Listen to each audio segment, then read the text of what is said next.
Okay, yay. I think this is working. Welcome. Happy Thursday, everybody. Today I am talking to you about the most important and most valuable thing that you own, how to protect it, and how to amplify it.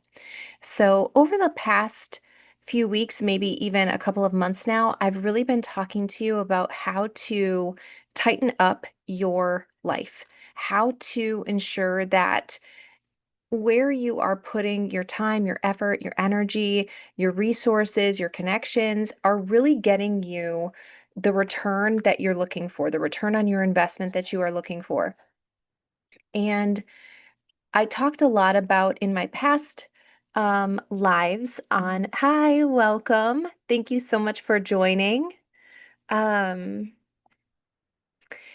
I talked about in my past lives on how to close up your loops. You really need to pay attention to where you have open loops so that you can close those up so that each one of those loops that you close can actually start gaining momentum. You can start gaining power. You can start gaining the oomph that's going to take you to the next level.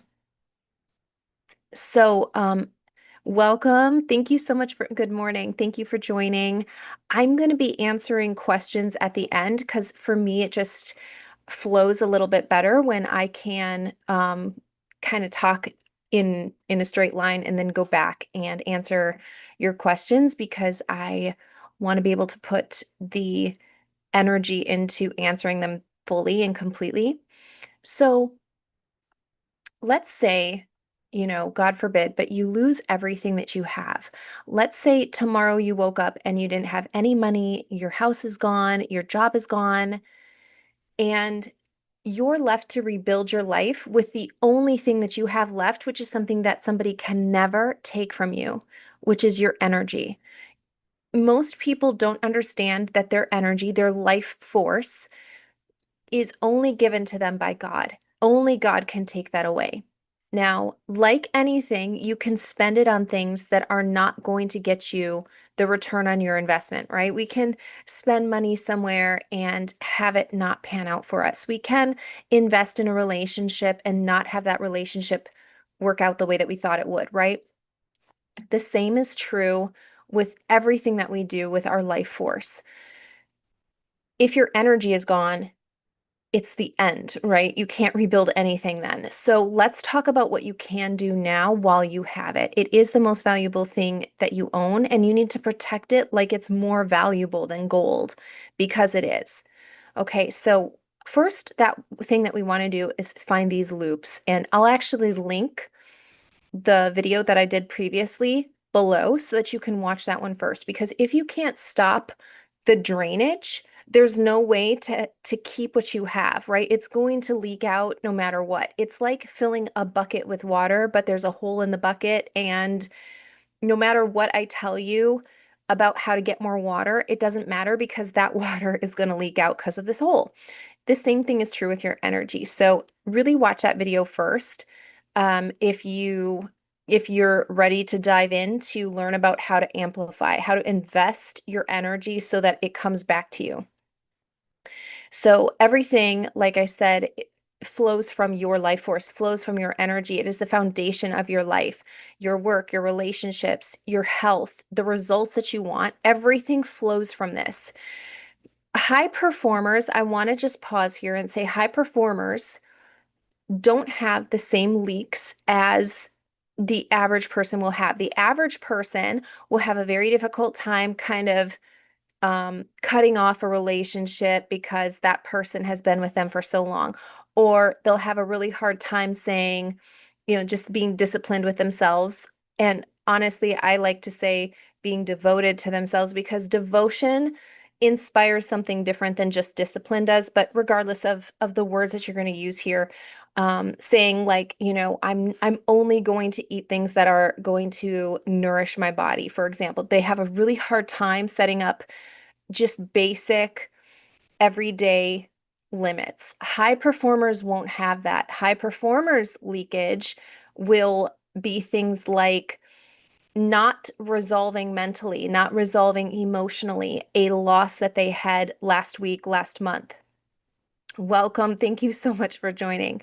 They won't be able to um, get out of their head at that time that they should have done something different than what they did, and they took a loss on their P&L. They missed an opportunity to invest or whatever. They're holding on to things emotionally or mentally.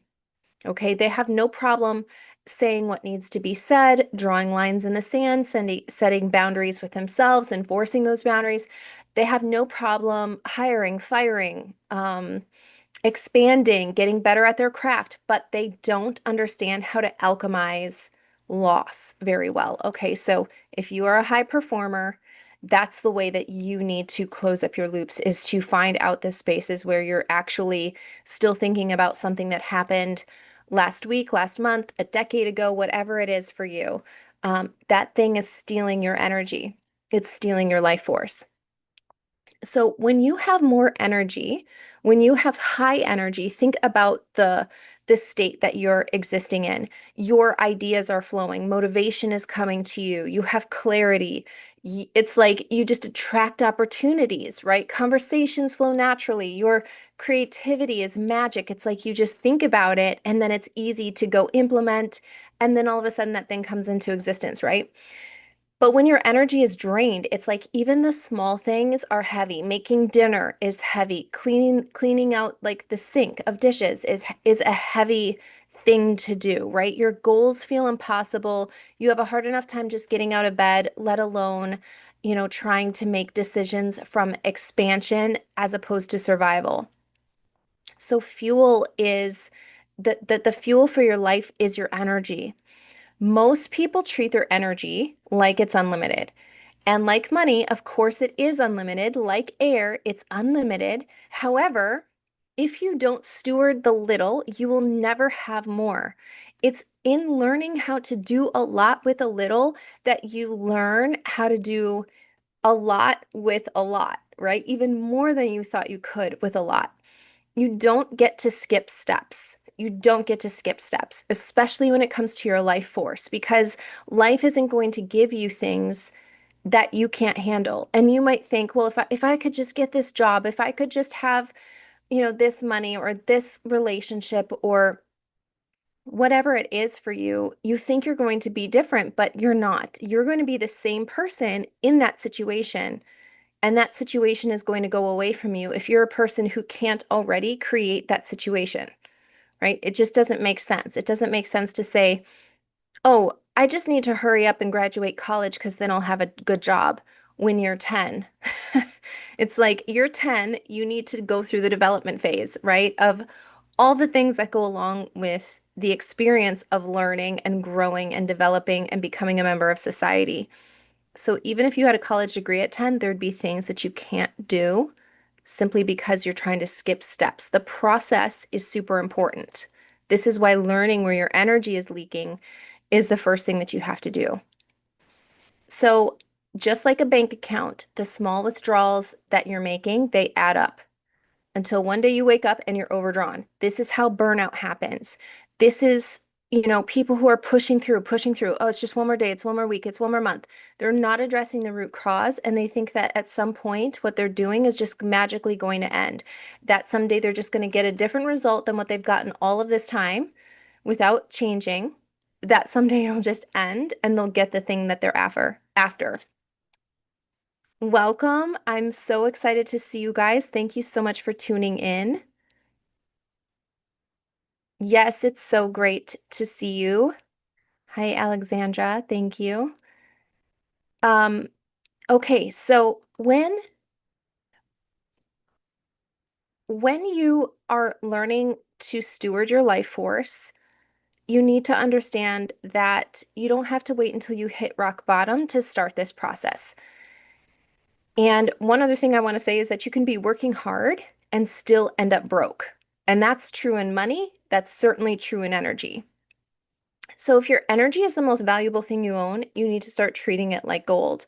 The first step, like I said, is filling in your loops, closing those loops. You You want to have all of your loops working in harmony, working together, not working against you. You don't want leaks happening everywhere. So, number one, plug your leaks, set your boundaries. Again, that's for yourself, not with other people. Your new mantra needs to be if it costs you your peace, it's too expensive. That needs to be the thing that's at the forefront of your mind when it comes to protecting your energy and treating it like gold. Another thing is to prioritize your recovery. Rest is not something that you get to earn. Rest is something that you should be giving to yourself. Like, it's not like, oh, if I do a good job, I get to eat today. You should be giving yourself rest just as you would fuel for your body. Recovery is so important. So, prioritizing your restful states, whether that's sleep or meditation, being in nature, being with people who uplift you, your nervous system is not a machine, especially for all my high performance women out there.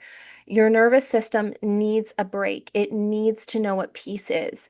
You are wasting energy by fighting against your nervous system, fighting against your body, and then trying to go and do all of these tasks and make it go do these tasks. When you surround yourself with people and environments that feed you, not drain you, you're going to realize how much more you can get done from a complete state of rest, of wholeness, of alignment. You can still be extremely productive, way more productive than you were when you were fighting, these wars inside of yourself. I do want to just say that protecting your energy, it can feel selfish to people who are just beginning this journey. It feels like, oh, well, so and so needs me, or my children need me, my parents need me, whatever. I just also want to say that's pride disguised as selflessness. It is the least selfish thing that you can do to feed yourself, nourish yourself first, so that you can show up whole, complete, totally present with your family, with your friends, with your loved ones, with your job. When you're full, that's when you are creating from true abundance. You're not trying to create in order to generate abundance. You're creating from that place of overflow already. You are able to lead at your highest level. You are able to move forward and conquer new things from this place of expansion, of excitement, of nourishment, rather than a place of depletion, just fighting for what's yours and trying to make a change and just resisting all of these external and internal factors that you're not looking at right now. Okay. So, um, a lot of times when I'm working with high performers as well, they believe that they need another system, that there's another strategy they need to implement, that there's more discipline or something like this that they need to implement. But it's not that. It's learning how to protect your energy even from yourself. These small things that you are refusing to address, these thoughts, these nagging emotions that have kind of just gone on and on and on, people don't do that on purpose. They do that because they're afraid or because, and maybe it's the same thing, because they don't possess the skill set to address these things. When I don't know how to address my loss appropriately, my only thing is to try to protect myself from that loss, which means avoiding that thing, which means, filling up my schedule with other stuff so that I don't have to sit down and address that loss. But when I know how to address this loss, alchemize this loss appropriately, nothing keeps me from doing that, right? I'm able to do that and I'm able to do it quickly, quicker and quicker and quicker every time I experience one. Another thing to another thing to keep in mind is that your body in harmony with your body. Your body is giving you signals all day, especially warning signals about what to do to avoid burnout. Your body will be telling you, I need to go to bed, or I need to have a break from this person, or I need a change in my job. I need a change in environment. Your body is sending you signals that you're not listening to. And once you start to listen to those signals and know how to interpret them appropriately, you'll cut down on the amount of energy that's getting leaked into this space that you're not listening to anyway. Um, One of the ways that you can do this is by scheduling white space into your calendar. This is something that I have been practicing for years and I still do today. I have a certain amount of time every single day in the middle of my day where I have it blocked off just to meditate. Nobody can come in there, not anybody at all for any reason. It's something that's so valuable, so important to me. And I am a better person. I am a better wife. I am a better coach. I am a better friend. I'm better to myself. I have better workouts. I learn quicker when I have set aside this time in my day. So, really playing around with your schedule and seeing what feels right to you, where you feel the most rested, where you feel the most centered, how your nervous system is feeling during this reset. All of this is so important. And it can be just as easy as scheduling yourself 15 minutes to have a break in the middle of the day. Um, when you learn how to do that, when you can get control of your schedule instead of letting your schedule control you, you can start practicing energy audits, meaning checking in regularly on what's giving to you versus what's taking from you. When we think about breathing, we think about I breathe in and I can breathe out. We would never tell somebody, oh, you need to breathe out more, breathe out more, breathe out more, breathe out more. And yet that's the way that we approach giving versus receiving. Give, give, give, give, give. Pour out, pour out, pour out. Do, right? There's no, these things go together. When an ocean wave is going out, I don't say the ocean stopped giving us its wave anymore. It's not going to have another, there's not going to be another wave. I know that it's part of a cycle. I know that when the ocean goes out, it must come back in, and that this is a cycle. You need to honor the fact that there is a cycle to giving and receiving. A lot of people keep trying to give, give, give, breathe out, breathe out, breathe out, right? Make the wave go in, go in, go in, without allowing that withdrawal process to happen. So there's no audit of what are the things that you truly feel that you receive from, you receive life from, you get filled back up from. So when you have put this white space into your schedule, you can start doing energy audits as well, where you get to see what lights you up when you give, because the things that you're giving to should in the process of giving, as you are giving them, light you up so that you can go give again, right? But to think that, oh, I'm just looking for all these places to give and I never get to receive is so ridiculous. It goes against every single thing in nature. Everything in nature has both in and out, giving and receiving, right? And this ebb and flow is natural. And to assume that you're the only thing on the planet, you're the only person on the planet that doesn't need that is, again, hubris, designed as, oh, I'm, covered up as a hard worker or, a high performer. The truth is that high performers know that they have to have this cycle like every other living thing on the planet. One other thing that I want to say, I see your questions. I'm going to get to them here in just a second. One other thing I want to say about protecting your energy, growing your energy, amplifying it, learning how to multiply it is to, okay, two more things. Start your day on your terms. And along with that, I would say keep promises to yourself. So your lack of your self-doubt begins because you can't trust yourself. People who trust themselves don't have self-doubt. We think people who don't have self-doubt are um they're narcissists or they're this or they're that. No, people who have confidence should have the competence. Self-doubt, which can come across as too much self-confidence, right? Which it's like, oh, that person's boasting or whatever, they're bragging or whatever it is. That kind of person actually doesn't have the self-confidence that they're talking about.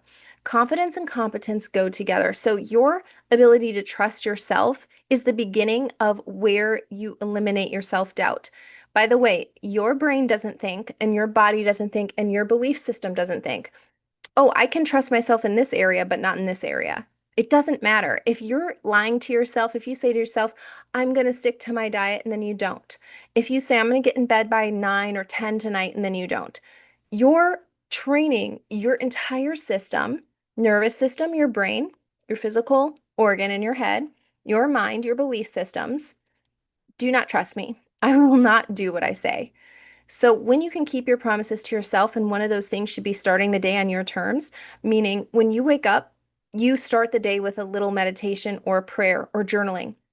Whatever it is that's going to start you from a place of centeredness, of groundedness, of being anchored in your body, you want to start from that place. And so when you can do that, when you start from this place, you start keeping the promises to yourself, you're already closing the loop. You're already starting to gain momentum and your energy is already starting to amplify. And then the last thing I want to say is create a personal ritual for recalibration. So you can do this every day, you can do it every week, every month, whatever is going to work for you, twice a day, it doesn't matter, but some way to recalibrate what you're doing. For me, I like to do this multiple times a day, just depending on how my day is structured. If I'm working a lot in the morning, I put in a recalibration time, which is typically meditation and then something else. So, some form of breath work, holotropic breath work, or music, dancing, journaling, something to recalibrate what you're moving into next. There has to be like a start point and an end point to this part of the day. And now I'm transferring into this part of the day. How you show up in your work should be a different energy. You should be using a different energy source than when you show up with your family. You might still need to do a lot of the same tasks as your work with your family, but your family, your friends, your connections with people should be drawing from a different place of your energy. This is like saying, even if you do something similar to your family. So, like, let's say you work at a daycare, and then you go home to be with your own children or your own family, whatever it is. If you don't shift in between there, we're still in organization and structure and draining mode. We're not in nurturing and relaxing and resting state. We're pulling from this, we're trying to make the same source do the same tasks with people who are not the same people as our job. So, having a very clear, definitive way to recalibrate for the next activity that you're doing is so necessary. And this is especially true for high performance women, women who are CEOs, women who have a position of leadership at their job, in their career, in their business. To have the methods that you're using to have a successful business will not get you a successful relationship, a successful home life. There are aspects that you can use that you have developed at your in your job, in your workplace, but they have to be shifted. They have to go through this process of recalibration in order for them to work smoothly, in order for you to have a true team. So now I'm going to answer some questions.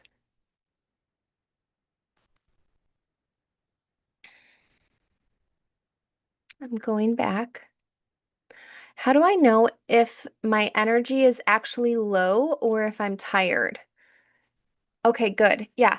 I do want to say there's a difference in having you can have low energy and still be high vibration. So, again, I've talked about this before, but you should definitely cycle sync if you're a woman. If you are a man who is married or you work around women, you need to know how to do this as well.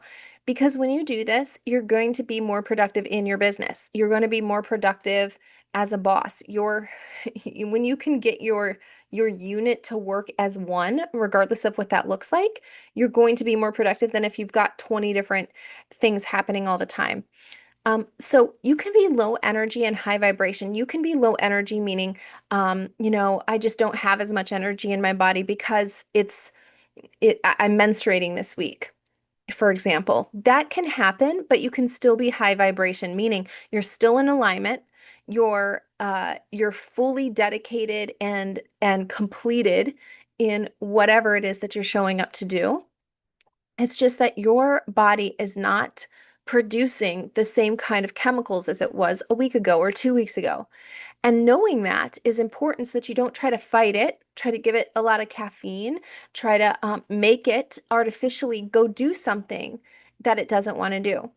So, what I would say is that, you should, the more you learn to speak the language of your own body, you're going to learn whether I just need to rest, I'm tired, I had a lot of activities going on, or I gave a lot of myself more than average this week or today or this month or whatever it is, versus this is a chronic condition where I just feel tired all the time. If you're feeling tired all of the time, we need to start doing some more investigation into why. Can I really rebuild my life if my energy is high, but I have no money or resources? 100%.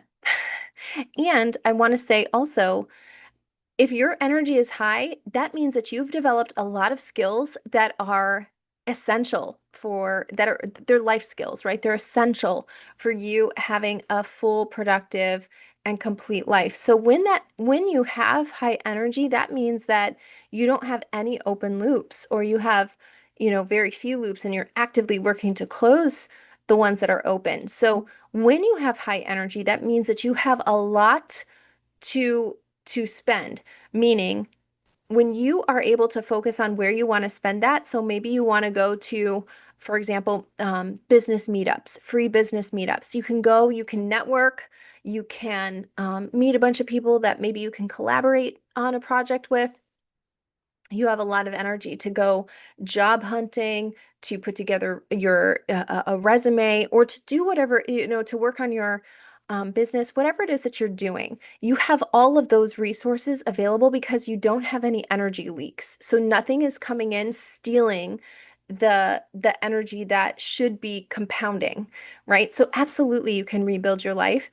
Um, and when you're in a place of high energy, you're the I want to say the sky's the limit, but that's not true, right? There's no limit. Your opportunities are endless, really, at that point. What are the fastest ways to recharge my energy during a busy day? Okay, so first of all, I like what I was talking about. I kind of already answered this with the white space on the calendar, because when you've built it into your day, it's like saying, um, let's say you're a truck driver and you drive around all day. It's like saying, I'm going to drive until the tank is done at the end of the day, versus saying, I'm going to drive for X amount of hours, 3, 4 hours, then I'm going to fill up my truck with gas. And then when I'm filling up my truck with gas, I'm going to get lunch. I'm going to have a snack. I'm going to use the bathroom, whatever. I'm going to take care of some other things. This is the equivalent to putting that white space into your calendar. It's saying, I'm not waiting for my body to be on empty before I give it what it needs. I'm going to develop a system where I make sure that my tank always has a way to remain full. If I feel my energy is going down, I immediately fill it back up. Every person is going to be different. So you want to play around with what's going to work for you. For me, I love to meditate, like I said, in the middle of the day. I have done this for years. Actually, I've done this for more than a decade now, meditating in the middle of the day. It is a necessity for me. And it's especially a necessity on days that I travel. If I have flown somewhere else, I need to meditate. It's not an option. I desperately need it because there's too many people in the airports. There's too much activity going on. And it doesn't matter, like, all the other precautions that you put in place, your energy is just going to get leaked, when you're interacting with so many people and there's so many different types of people and so forth. So it's just knowing what is going to work for you. I like to meditate. Maybe for you, you need to go have lunch in a park or somewhere in nature. Maybe for you also, you want to listen to, classical music or some sort of relaxing music. Maybe you want to do breathing exercises. It's really up to you. Maybe you journal. Just play around and see what feels right to you. I'm going to answer one more.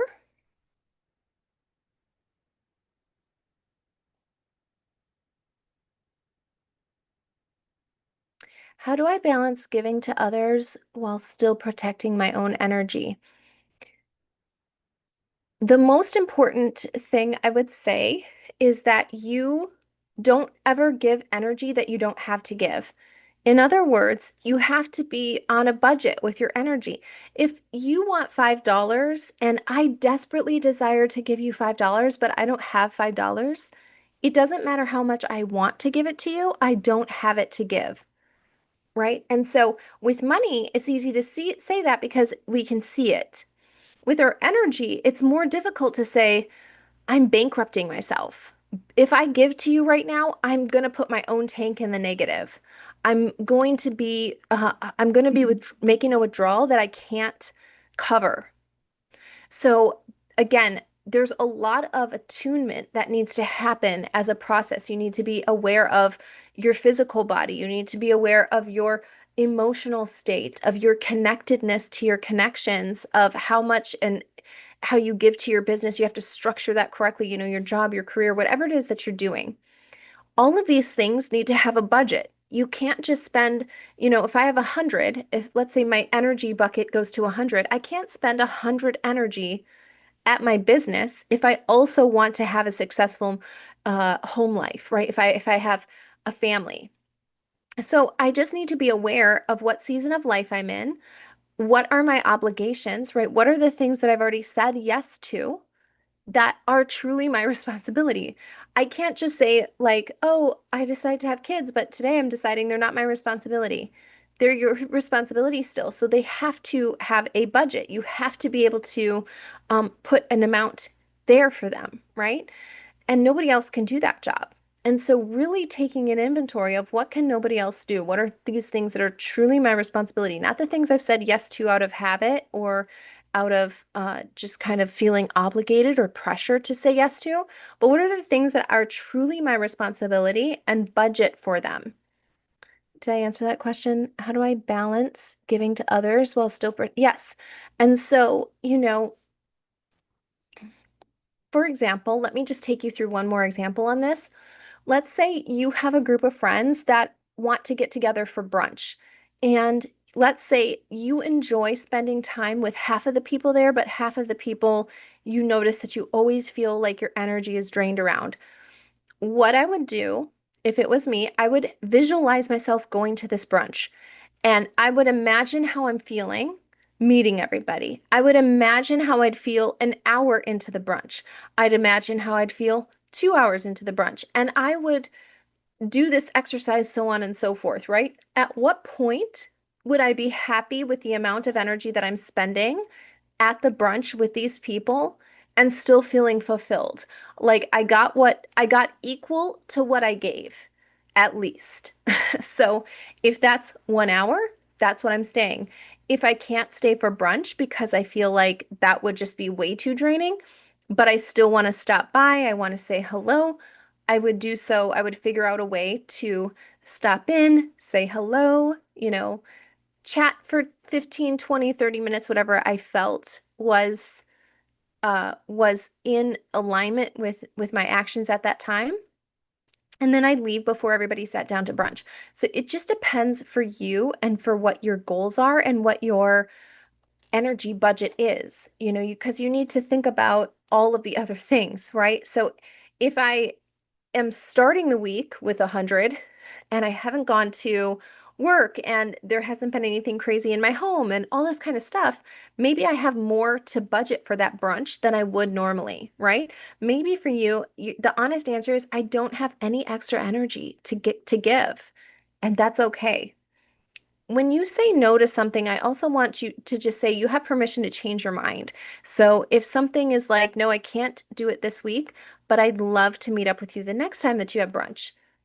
If that's a genuine response, that's an okay response. Like you're allowed to say, I don't want to do it now, but I also want to reserve the right to come when it is in alignment for me, right? So you can change your mind. You can evolve. You do have permission to change and to make different choices at the more that you learn, right?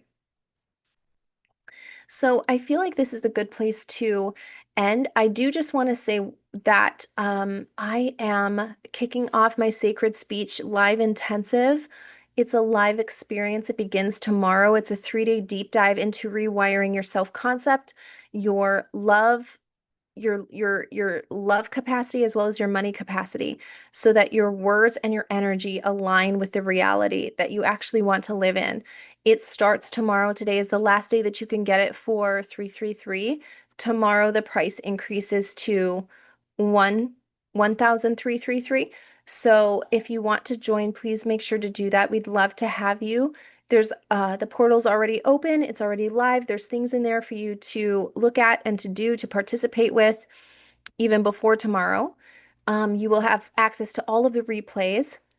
But if you've ever felt like your energy gets drained because you're speaking from your fears, because you're letting your past dictate what you're doing with your present, or you feel like you have to meet other people's expectations, sacred speech is designed to change that. You're going to learn to speak in a way, and by that I don't just mean verbally, I mean with your emotions, with your thoughts, in a way that fuels you instead of empties you. You're really going to learn how to call in the right opportunities, the right relationships, and to have the abundant life that you know you were created to have, and to do it without feeling like it's a hustle, right? You can you can work hard only and get the things that you want, but it will take you longer and it will come with a price. Typically, with my female, with the women that I coach, they'll end up with a lot of autoimmune issues or gut issues and or gut issues. This is because they were doing it out of alignment with their body, and their body was trying to give them signals, hey, try this instead, do this instead, and they didn't listen to those. Okay, with my men high performers, they will have the success, but they have no idea how to build and keep a healthy relationship. Okay, so the thing is that you get to have it all. You do get to have it all. So replays are available. It starts tomorrow.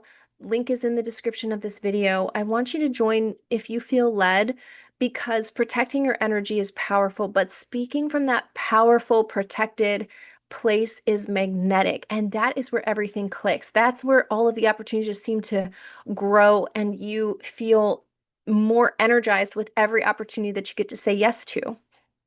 Okay, so that will be in the description of this video. Thank you guys so much for joining.